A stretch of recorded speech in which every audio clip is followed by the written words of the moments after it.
Grandma says this is how she makes molasses bread, but it doesn't look like bread or smell like bread. Well, it won't look like bread until it's mixed together and baked in the oven.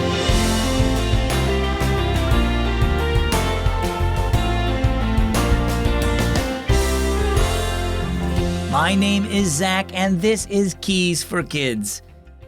The other day, I watched my mom make some banana bread. She had some random ingredients out, like butter, flour, and, of course, bananas. Now, on their own, they don't look much like bread. That is, until she mixes everything together and bakes it in the oven. In the same way, our lives without Jesus are missing something essential.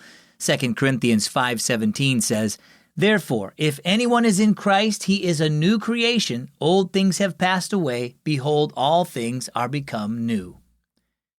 Our story for today is called New Creation.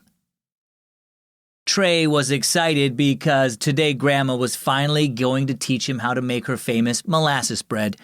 As Dad dropped him off and waved goodbye, Trey could already taste the rich, fluffy bread and the salty crunch of toasted oats on top. Grandma welcomed Trey with a hug and let him into the kitchen. They used sign language to communicate because Trey was deaf. Grandma signed flour, molasses, yeast, and spoon. Trey scurried around the kitchen to find the ingredients while Grandma started mixing. As they added more and more ingredients, a dark and gooey dough formed. Grandma placed a towel over the dough bowl before gently setting it in a sunny part of the kitchen. "Why doesn't the dough look like bread yet?" Trey sighed. Grandma smiled. "The dough must rise before it goes in the oven." That made sense to Trey. After an hour and a half, they checked the dough. It was double the size and very poofy.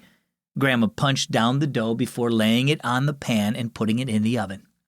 Trey frowned. The dough still didn't look like bread. It didn't look tasty at all. Did Grandma forget something? He asked her this, and she replied, "Just you wait and see."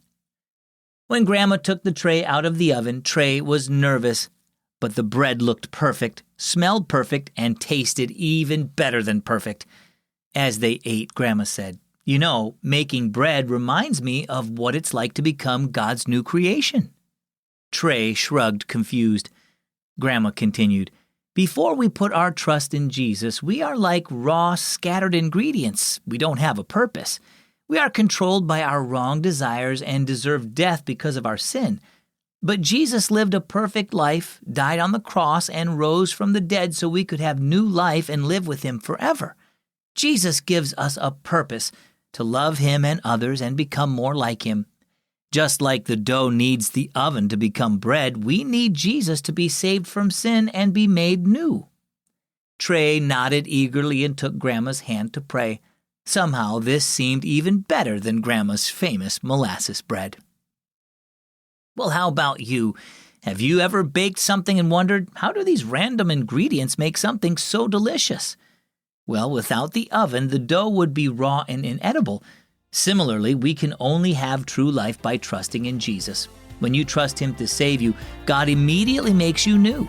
So trust in Jesus today and experience a new life of purpose. To learn more about what it means to trust in Jesus, get your parents' permission first, then head over to keysforkids.org/salvation. Our key verse is 2 Corinthians 5:17. "Therefore, if anyone is in Christ, he is a new creation. Old things have passed away. Behold, all things have become new." And our key thought? Christ alone makes us new. I'm so glad that you spent some time learning about God with me today, and I hope you keep it up every day, even when you're a teenager. Then you can graduate up to the Unlocked Teen Devotion from Keys for Kids. Get a free copy when you go to unlocked.org. I'm Zach, and this is Keys for Kids.